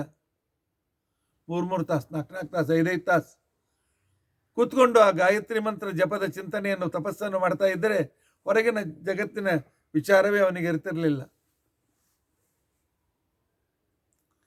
ಕೆಲವು ಕುಹಕೆಗಳು, ಯಾಕೆ ಬಡವನ ಮೇಲೆ ತಿರಸ್ಕಾರ ಇರ್ತದೆ, ಸುಮ್ಮನೆ ಮೂಗು ಮುಚ್ಕೊಂಡು ಕೂತ್ಕೊಳ್ತಾನೆ ಅಂತ ತಿಳ್ಕೊಂಡಂತ ಹೇಳಿ ಅವನಿಗೆ ಕಲ್ಲಿಂದ ಹೊಡೆದ್ರು ಕೂಡ ಅವನಿಗೆ ಎಚ್ಚರ ಆಗ್ತಿರ್ಲಿಲ್ಲ. ಅವನ ಮೇಲೆ ಉರಿಯುವ ಕುದಿಯುವ ಎಣ್ಣೆ ಹಾಕಿದವ್ರ ಮೈ ಸುಟ್ಟಿತ ಹೊರತು ಆ ಭಾಗಣ್ಣನಿಗೇನಾಗಲಿಲ್ಲ. ಈ ರೀತಿಯಾಗಿ ಗಾಯತ್ರಿಯನ್ನ ಏಕಾಗ್ರತೆಯಿಂದ ಸಿದ್ಧಿಯನ್ನು ಮಾಡಿಕೊಂಡಿದ್ದಾನೆ. 1, 2, 3 ವರ್ಷ ಸಿದ್ಧಿಯನ್ನು ಮಾಡಿರ್ಬೋದು. ಗಾಯತ್ರಿ ಒಲಿದಿದ್ದಾಳೆ,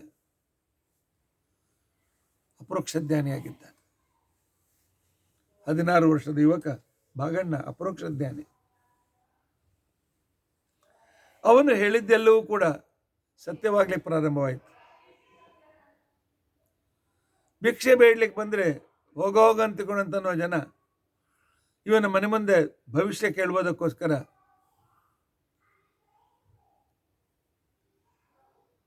ಇವನ ಮನೆ ಮುಂದೆ ಸಾಲಾಗಿ ನಿಲ್ಬೇಕು. ಸರಂದು ಇವನ ಮಾತಿನಿಂದ ಅವರಿಗೆಲ್ಲ ಒಳ್ಳೇದಾಗುತ್ತೆ.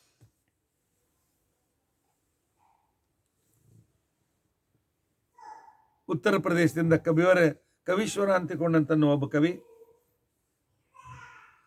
ಗದ್ವಾಲ್ ಆಸ್ಥಾನಕ್ಕೆ ಬಂದಿದ್ದಾನೆ. ಅಲ್ಲಿ ರಾಮರಾಜ ಭೂಪಾಲ ರಾಜವನ್ನು ಆಳ್ತಾ ಇದ್ದ. ಗದ್ವಾಲ್ ರಾಜ. ಆಗ ಅವನ ಆಸ್ಥಾನಕ್ಕೆ ಆ ಕವೀಶ್ವರ ಬಂದಿರತಕ್ಕಂತಹ ಸಂದರ್ಭದಲ್ಲಿ ಚರ್ಚೆ ಆಯಿತು. ಅವನ ಆಸ್ಥಾನದ ವಿದ್ವಾಂಸರು ಸೋತೋದ್ರು. ಅಷ್ಟೇ ಅವನು ಸಂತೋಷವಾಗಿ ಕೊನೆಗೆ ರಾಜನಿಗೆ ಹೇಳ್ತಾನೆ, ಯಾರೇ ನನ್ನಿಂದ ಸೋತಿದ್ದಾರೆ ಅವರು ನಮಗೆ ಜಯಪತ್ರ ಬರೆದು ಕೊಡಬೇಕು ಅಂತ ತಿಳ್ಕೊಂಡಂತ ಹೇಳಿ. ಇವನನ್ನು ಉಪಾಯದಿಂದ ಸುಂಕಾಪುರಕ್ಕೆ ಕಳಿಸಿದ್ರಾಯ್ತು ಅಂತ ತಿಳ್ಕೊಂಡಂತ ಹೇಳಿ, ಹೋಗು ಅಲ್ಲೊಬ್ಬ ಕವಿ ಇದ್ದಾನೆ ಭಾಗಣ್ಣ ಅಂತ ತಿಳ್ಕೊಂಡಂತೇಳಿ ಅವನನ್ನು ಸೋಲಿಸಿದರೆ ನಾವೆಲ್ಲ ಜಯಪತ್ರ ಬರೆದು ಕೊಡ್ತೇವೆ ಅಂತ ತಿಳ್ಕೊಂಡಂತೇಳಿ.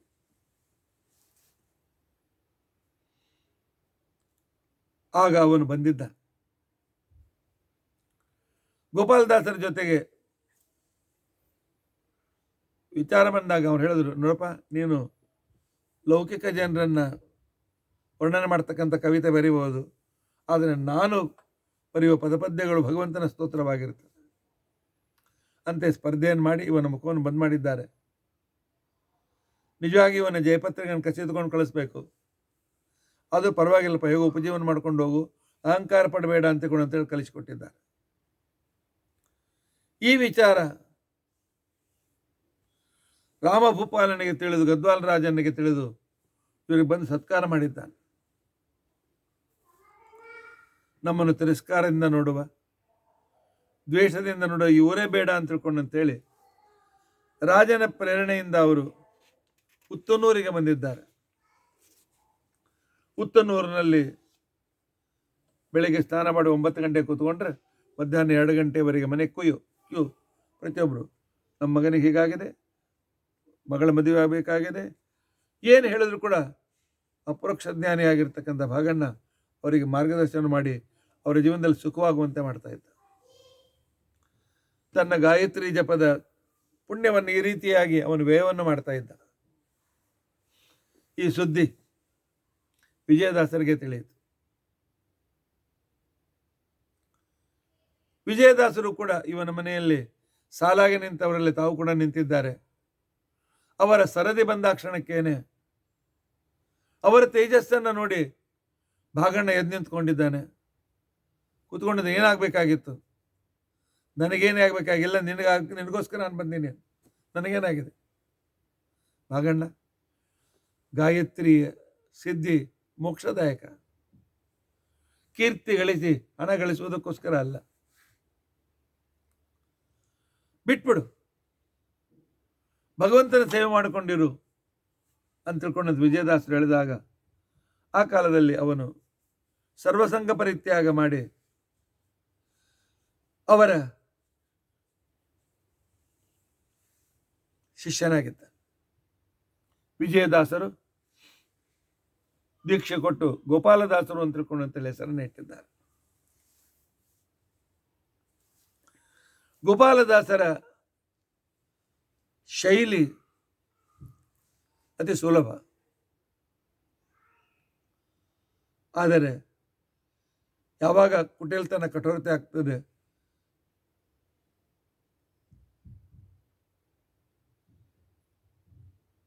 ಗೋಪಾಲದಾಸರು ಬಹಳ ಸಿದ್ಧಪದಿರತಕ್ಕಂಥ ವ್ಯಕ್ತಿಗಳು. ಇವರ ವ್ಯಕ್ತಿತ್ವಕ್ಕೆ ಐಜಿ ಮನೆತನದ ಆಚಾರ್ಯರು ಕೂಡ ಪ್ರಭಾವಿತರಾಗಿ ತನ್ನ ಮಗನಾಗಿರ್ತಕ್ಕಂತಹ ವೆಂಕಣ್ಣಾಚಾರ್ಯನ ಇವರ ಹತ್ರ ಕಳಿಸಿಕೊಟ್ಟಿದ್ದಾನೆ. ವೆಂಕಣ್ಣಾಚಾರ್ಯರಿಗೆ ಇವರು ವಿಶೇಷವಾದ ರೀತಿಯಲ್ಲಿ ಪರೀಕ್ಷೆ ಮಾಡಿ ಅವರಿಗೆ ವಾಸುದೇವ ವಿಠಲ ಅಂತ ತಿಳ್ಕೊಂಡಂತೇಳಿ ಮಂತ್ರವನ್ನು ಕೊಡೋದಲ್ಲದೆ ಅಂಕಿತವನ್ನು ಕೊಟ್ಟು ನಿಮ್ಮಿಂದ ಜಗತ್ತಿಗೆ ಉಪಕಾರ ಆಗಲಿಕ್ಕಿದೆ ಅಂತ ಹೇಳಿದಾಗ ಕೆಲವೇ ದಿನಗಳಲ್ಲಿ ಐಜಿ ವೆಂಕಣ್ಣಾಚಾರ್ಯರಿಗೆ ರಾಯರ ಮಠದಿಂದ ಸನ್ಯಾಸವಾಯಿತು, ಭುವನೇಂದ್ರ ತೀರ್ಥರಿಂದ. ಆಗ ಅವರು ವ್ಯಾಸ ತತ್ವಜ್ಞ ಅಂತೇಳಿ ಹೆಸರನ್ನು ಇಟ್ಟಿದ್ದಾರೆ. ಒಂದು ಕಡೆ ಅದ್ಭುತ ಪಾಂಡಿತ್ಯ, ಇನ್ನೊಂದು ಕಡೆಯಲ್ಲಿ ಅದ್ಭುತವಾಗಿರ್ತಕ್ಕಂಥ ವಾಕ್ಸಿದ್ಧಿ, ರಚನಾಕರ್ತೃತ್ವ.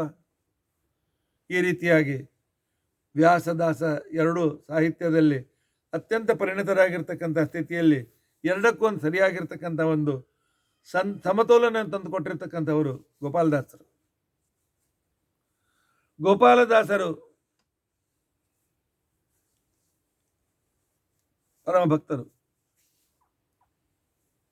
ಆದರೆ ಇನ್ನೂ ಪಂಢರಪುರಕ್ಕೆ ಹೋಗಬೇಕು ಅಂತಕೊಂಡು ಮನಸ್ಸಾಗಿರಲಿಲ್ಲ. ಹೋಗೋಣ ಹೋಗೋಣ ಅಂತ ಇದ್ರು. ಒಮ್ಮೆ ಗೋಪಾಲದಾಸರು ವಿಜಾಪುರ ಶೋಲಾಪುರ ಪ್ರಾಂತದಲ್ಲಿ ಸಂಚಾರದಲ್ಲಿರುವಾಗ ಗೋಪಾಲದಾಸ್ ಒಂದು ದಿವಸ ಬೆಳಗ್ಗೆ ತುಳಸಿ ತರುವುದಕ್ಕೋಸ್ಕರ ತುಳಸಿ ಕಾಡಿಗೆ ಹೋಗಿದ್ದಾರೆ, ತುಳಸಿ ವನಕ್ಕೆ ಹೋಗಿದ್ದಾರೆ. ಅಲ್ಲಕ್ಕೆ ಹಾಗೆ ಹೋಗಿರ್ತಕ್ಕಂತಹ ಸಂದರ್ಭದಲ್ಲಿ ಆಗ ಒಬ್ಬ ಕುದುರೆ ಮೇಲೆ ಕುಳಿತುಕೊಂಡು ತಲೆಗೆ ಪೇಟ ಕಟ್ಟಿಕೊಂಡು ಸೊಂಟದ ಮೇಲೆ ಕೈ ಇಟ್ಟುಕೊಂಡು ಇವರ ಹತ್ರ ಬಂದಿದ್ದಾನೆ. ಯಾಕಪ್ಪ ಸರ್ದಾರ ನನ್ನ ಕತ್ತ ನಿಂದೇನು ಕೆಲಸ ಅಂತಂದಾಗ ಹಾಗೆಲ್ಲ ಆಲೇನಾಹಿ ಅಂತ ತಿಳ್ಕೊಂಡಂತ ಹೇಳಿ ಅವನ ಮುಂದೆ ಹೋಗ್ಬಿಡ್ತಾನೆ. ಅವನ ರೂಪ, ಅವನ ವ್ಯಕ್ತಿತ್ವ, ಅವನ ವೈಶಿಷ್ಟ್ಯ ಗೋಪಾಲದಾಸರ ಮನಸ್ಸಿನಲ್ಲಿ ನೆನೆಸಿದರೆ ಪರಮಾತ್ಮನ ಸಾಕ್ಷಾತ್ ದರ್ಶನವಾದಂತೆ ಆಯಿತು. ಆ ನಂತರ ಆ ವ್ಯಕ್ತಿ ಯಾರು ಅಂತ ತಿಳ್ಕೊಂಡಂತ ವಿಚಾರ ಮಾಡಿ ಕೊನೆಗೆ ಪಾಂಡುರಂಗನೇ ಬಂದು ಯಾಕೆ ಪಂಢರಪುರಕ್ಕೆ ಬಂದಿಲ್ಲ, ಆಲೇ ನಾಹಿ ಕಶಾಲ ಆಲೇ ನಾಹಿ ಅಂತ ಅಂದಿರಬೇಕು ಅಂತೇಳಿ ಆ ಕಾಲದಲ್ಲಿ ನೆನೆಸಿಕೊಂಡು ಮೈ ರೋಮಾಂಚಿತವಾಗಿದೆ. ಆ ಪರಮಾತ್ಮ ನನ್ನನ್ನು ಪಂಢರಪುರಕ್ಕೆ ಕರೆದಿದ್ದಾನೆ ಅಂತ ತಿಳ್ಕೊಂಡಂತೇಳಿ ಅವರು ಪಂಢರಪುರಕ್ಕೆ ಹೊರಟಿದ್ದಾರೆ. ಆ ಕುದುರೆ ಸವಾರನಾಗಿ ಪಾಂಡುರಂಗ ಅವರು ಕರೀಲಿಕ್ಕೆ ಬಂದಾಗ ಇರ್ತಕ್ಕಂಥ ರೂಪವನ್ನು ತಮ್ಮ ಪದ್ಯದಲ್ಲಿ ಈ ರೀತಿಯಾಗಿ ವರ್ಣನೆ ಮಾಡ್ತಾರೆ ಗೋಪಾಲದಾಸರು. ನೀಲ ಕುದುರೆಯ ನೇರಿ ಶಾಲು ಸೊಂಟಕ್ಕೆ ಗಟ್ಟಿ, ಕಾಲು ಕುಪ್ಪಸ ತೊಟ್ಟು ಮೇಲೆ ಮೋಹನ್ನ ಹಾಕಿ, ತೋಳು ತಾಯಿತ ಶಿರಕ್ಕೆ ಮೇಲಾದ ವಸ್ತ್ರ ಸುತ್ತಿ, ಫಾಲ ಕಸ್ತೂರಿಯನ್ನಿಟ್ಟು ಕೇಳಿದ ನಾರವ್ವ, ವೇಳೆ ಸಾಲದಾಯಿತು ಕೇಳುವುದ ನಕ್ಕೆ ನಕ್ಕೆ,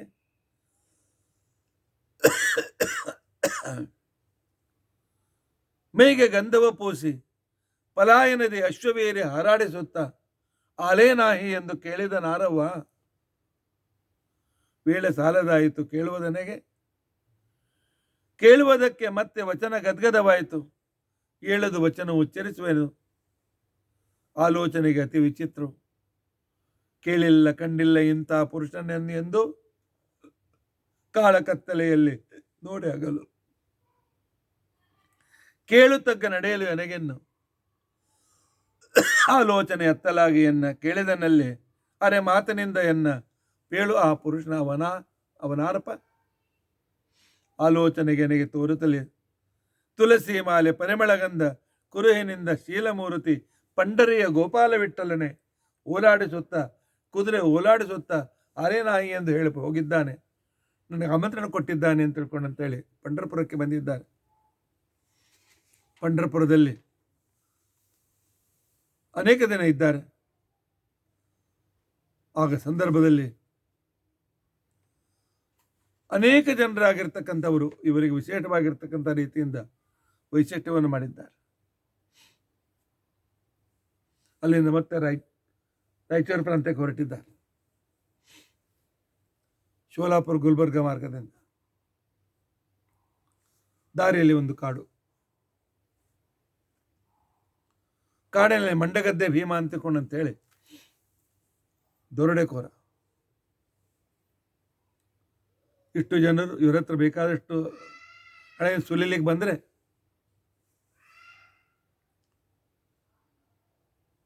ಗೋಪಾಲದಾಸರು, ಏನಪ್ಪಾ ಭೀಮ, ನಮ್ಮನ್ನು ಸುಲಿಲಿಕ್ಕೆ ಬಂದ್ಯಾ? ಅವನಿಗೆ ಆಶ್ಚರ್ಯವಾಯಿತು. ನನ್ನ ಹೆಸರು ಇವ್ರಿಗೆ ಗೊತ್ತು,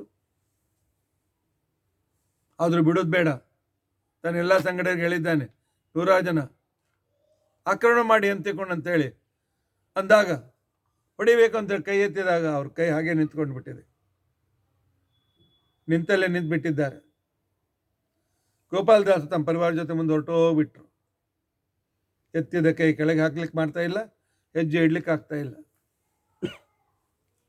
ಕೊನೆಗೆ ಮಂಡಗದ್ದೆ ಭೀಮನಿಗೆ ಬುದ್ಧಿ ಬಂದಿದೆ. ದಾಸರಾಯ ಕ್ಷಮಿಸು, ದರ್ಶನ ಕೊಡು ಅಂತಿಕೊಂಡಂತಂದಾಗ ನಡಿಲಿಕ್ಕೆ ಬಂತು. ಹೋಗಿದ್ದಾರೆ, ದಾಸರಿಗೆ ಶರಣಾಗತರಾಗಿದ್ದಾರೆ. ದಾಸರು ಅವರನ್ನು ಚೌರ್ಯ ಕೆಲಸದಿಂದ ಮುಕ್ತರನ್ನಾಗಿ ಮಾಡಿದ್ದಾರೆ. ಇದೇ ಸಮಯದಲ್ಲಿ ಗೋಪಾಲ್ ವಿಜಯದಾಸರು ಜಗನ್ನಾಥ ದಾಸರನ್ನು ಕಳಿಸಿದ್ದಾರೆ. ಅವರನ್ನು ಕರೆದುಕೊಂಡು ತಿರುಪತಿಗೆ ಹೋಗಿದ್ದಾರೆ. ಅವರಿಗೆ ಅಪಮೃತ್ಯು ಬಂದಿದೆ ಅಂತ ನಾವು ತಿಳಿದು ತಮ್ಮ 40 ವರ್ಷಗಳ ಆಯುಷ್ಯವನ್ನೇ ಜಗನ್ನಾಥ ದಾಸರಿಗೆ ಧಾರೆ ಎರೆದು ಕೊಟ್ಟಿದ್ದಾರೆ. ಅಷ್ಟೇ ಅಲ್ಲ, ವಿಶೇಷವಾಗಿ ಅನುಗ್ರಹವನ್ನು ಮಾಡಿದ್ದಾರೆ. ಸತ್ಯಬೋಧರನ್ನು ಭೇಟಿಯಾದಾಗ ಇವರ ಜ್ಞಾನ, ಇವರ ತಮ್ಮಂದಿರ ಜ್ಞಾನ ನೋಡಿ ಸತ್ಯಬೋಧರು ವಿಶೇಷ ಅನುಗ್ರಹ ಮಾಡಿ ಇನ್ನೂ ನಿಮ್ಮ ಸಾಧನೆ ಹೆಚ್ಚಾಗಲಿ ಅಂತ ತಿಳ್ಕೊಂಡಂತೇಳಿ ಅವರಿಗೆ ಹೇಳಿ ಕಳಿಸಿದ್ದಾರೆ. ಆನಂತರ ವ್ಯಾಸತತ್ವಜ್ಞರು ಅಂತೆ ಹೆಳವನಕಟ್ಟೆ ಗಿರಿಯಮ್ಮ ಕೃಷ್ಣ ಪ್ರತ್ಯಕ್ಷನಾಗಿದ್ದ. ಮದುವೆ ಬೇಡ ಅಂತಂದಾಗ ಊರಿನ ಜನರು ತಿರಸ್ಕಾರ ಮಾಡ್ತಾ ಇದ್ರು. ಆದರೆ ಅಲ್ಲಿಗೆ ಬಂದಾಗ ಗೋಪಾಲದಾಸರು ಅವಳ ಮನೆ ಆತಿಥ್ಯಕ್ಕೆ ಹೊರಟೋಗಿದ್ದಾರೆ. ಜನರು ಗುಜುಗುಜು ಮಾತನಾಡಿಕೊಂಡಿದ್ದಾರೆ. ಇದಕ್ಕೆ ಯಾವುದಕ್ಕೂ ಬೆಲೆ ಹಾಕಲಿಲ್ಲ. ಕೊನೆಗೆ ಹೇಳಿದ್ದಾರೆ, ಅವಳು ಮಹಾ ಸಾಧ್ವಿ ಅಂತ ತಿಳ್ಕೊಂಡು ಅಂತೇಳಿ. ಹೆಳವನಕಟ್ಟೆ ಗಿರಿಯಮ್ಮನ ವೈಶಿಷ್ಟ್ಯವನ್ನು ಜಗತ್ತಿಗೆ ಕಳಿಸಿಕೊಟ್ಟಿರ್ತಕ್ಕಂಥವರು ಗೋಪಾಲದಾಸ್. ತಮ್ಮ ಈ 14, 22, 23 ವರ್ಷದ ಸಾಧನೆಯ ಸಂದರ್ಭದಲ್ಲಿ 97 ಕೀರ್ತನೆಗಳನ್ನು ಬರೆದಿದ್ದಾರೆ. 21 ಉಗಾಭೋಗಗಳನ್ನು ಬರೆದಿದ್ದಾರೆ. 70 ಸುಳಾದಿಗಳನ್ನು ಬರೆದಿದ್ದಾರೆ. ಇಷ್ಟು ಮಾತ್ರ ನಮಗೆ ಉಪಲಬ್ಧ ಇದೆ. ಇನ್ನೂ ಹೆಚ್ಚಿಗೆ ಬರೆದಿರಬೇಕು, ನಾವೆಲ್ಲ ಕಳೆದುಕೊಂಡಿದ್ದೆ. ಆದ್ದರಿಂದ ಗೋಪಾಲದಾಸರಾಯ ಗೋಪಾಲದಾಸರಾಯ ಅಂತ ಗೋಪಾಲದಾಸರನ್ನು ನೆನೆಸಿದರೆ ಭಗವಂತನಲ್ಲಿ ಭಕ್ತಿ ಹೆಚ್ಚಾಗ್ತದೆ. ಪರಮಾತ್ಮನ ಪರಮಾನುಗ್ರಹಕ್ಕೆ ಪಾತ್ರರಾಗ್ತೇವೆ. ಬಹಳ ವಿಸ್ತಾರವಾದ ಚರಿತ್ರೆ, ಆದರೆ ಈಗಾಗಲೇ 1 ಗಂಟೆಗಿಂತ ಹೆಚ್ಚಾಗಿದೆ. ಆದ್ದರಿಂದಾಗಿ ಈ 2-3 ದಿನದಲ್ಲಿ ಇರುವ ಸತ್ಯಕಾಮತೀರ್ಥರನ್ನು, ನರಹರಿ ತೀರ್ಥರನ್ನು, ಸತ್ಯಾಭಿಜ್ಞ ತೀರ್ಥರನ್ನು, ಆನಂತರ ಗೋಪಾಲದಾಸರನ್ನು ನೆನೆಸಿ ನಿಮ್ಮ ಕಿಂಚಿತ್ ಚರಿತ್ರೆ ಅನುವಾದ ನಮ್ಮ ಕಡೆಯಿಂದ ಮಾಡಿಸಿದ್ದೀರಿ. ಆದ್ದರಿಂದಾಗಿ ಫಲವನ್ನು ನಿಮ್ಮ ಅಂತರ್ಗತ ಭಗವಂತನ ಪಾದಾರವಿಂದಗಳಿಗೆ ಸಮರ್ಪಣೆ ಮಾಡೋಣ. ಅಕ್ಷಯಂ ಕರ್ಮಯಸ್ಮಿನ್ ಪರೇ ಸ್ವರ್ಪಿತ ಪ್ರಕ್ಷಯಂ ಯಾಂತಿ ದುಃಖಾನಿ ಅನ್ನಾಮತಃ. ಪರಮಾತ್ಮ ನನಗೆ ಸಮರ್ಪಣೆ ಮಾಡಿದರೆ ಅದು ಅಕ್ಷಯವಾಗ್ತದೆ ಅಂತ ತಿಳ್ಕೊಂಡು ಅಂತೇಳಿ ಆ ಕಾಲದಲ್ಲಿ ಅವರು ತಮ್ಮ ಸಂಪೂರ್ಣ ಸಾಧನೆಯನ್ನು ಪರಮಾತ್ಮನಿಗೆ ಅರ್ಪಣೆ ಮಾಡಿ ಕೃಷ್ಣಾರ್ಪಣ ಅಂತ ತಿಳ್ಕೊಂಡಂತಂದು ಕೇವಲ 40ನೇ ವಯಸ್ಸಿನಲ್ಲಿಯೇ ಅವರು ಕಾಲವಾಗಿದ್ದರೂ ಕೂಡ 40,000 ವರ್ಷಗಳ ಜನರಿಗೆ, ಮುಂದೆ ಬರುವ ಜನರಿಗೆ ಮಾರ್ಗದರ್ಶಕರಾದ ಅದ್ಭುತವಾಗಿರ್ತಕ್ಕಂಥ ಚರಿತ್ರೆ ಗೋಪಾಲದಾಸರು. ಜಗನ್ನಾಥದಾಸರಂಥ ಮಹಾವಿಭೂತಿಗಳನ್ನು ಕೊಟ್ಟವರೇ ಅವರು. ಇಂತಹ ದಾಸರನ್ನು ನೆನೆಸ್ತಕ್ಕಂಥ ಒಂದು ಸಂದರ್ಭ ಬಂತು. ಅದನ್ನು ನೆನೆಸ್ಲಿಕ್ಕೆ ಅನುಕೂಲ ಮಾಡಿಕೊಟ್ಟಿರ್ತಕ್ಕಂಥವ್ರು ಪರಮಾತ್ಮ ಭಗವಂತ, ನಿನಗೆ ಕೃತಜ್ಞತೆಗಳು. ನಾಲ್ವರು ಮಹಾನುಭಾವರ ಚರಿತ್ರೆಯನ್ನು 2 ದಿನಗಳಲ್ಲಿ ಕೇಳಿದ್ದೇವೆ. ಹೀಗೆ ಸಂದರ್ಭ ಬಂದಾಗ ಆಯಾ ಜನ ಚರಿತ್ರೆಯನ್ನು ಕೇಳಲಿಕ್ಕೆ ಪ್ರಯತ್ನಿಸೋಣ. ಇತಿ ಅದ್ಯ ಕಥಾ ಪ್ರಸಕ್ತಿ. ಹರೇ ರಾಮ ರಾಮ ರಾಮ ಹರೇ ಹರೇ, ಹರೇ ಕೃಷ್ಣ ಕೃಷ್ಣ ಕೃಷ್ಣ ಹರೇ. ಉಗ್ರಂ ವೀರಂ ಮಹಾವಿಷ್ಣುಂ ಜ್ವಲಂತಂ ಸರ್ವತೋಮುಖಂ ನೃಸಿಂಹಂ ಭೀಷಣಂ ಭದ್ರಂ ಮೃತ್ಯುಂ ನಮಾಮ್ಯಹಂ. ಅಚ್ಯುತಾನಂತ ಗೋವಿಂದ ಸ್ಮೃತಿ ಮಾತ್ರಾರ್ಥ ನಾಶನ ರೋಗಾನ್ಮೇ ನಾಶೆ ಆಶೇಷಾನ್ ಆಶು ಧನ್ವಂತರೇ ಹರೇ. ಅಕ್ಷಯಂ ಕರ್ಮ ಯಸ್ಮಿನ್ ಪರೇ ಸ್ವರ್ಪಿತಂ ಪ್ರಕ್ಷಯಂ ಯಾಂತಿ ದುಃಖಾನಿ ಅನ್ನಾಮತಃ. ಅಕ್ಷರೋ ಯೋಜರ ಸರ್ವದೇವಾಮೃತ ಕುಕ್ಷಿಗಂ ಯಸ್ಯ ವಿಷ್ಣು ಸದಾಚಾರಿಕಂ ಪ್ರೀಣಯಾಮ ವಾಸುದೇವಂ ದೇವತಾಮಂಡಲ ಖಂಡಮಂಡಲಂ. ಶ್ರೀಕೃಷ್ಣಾರ್ಪಣಮಸ್ತು. ಶ್ರೀಕೃಷ್ಣ.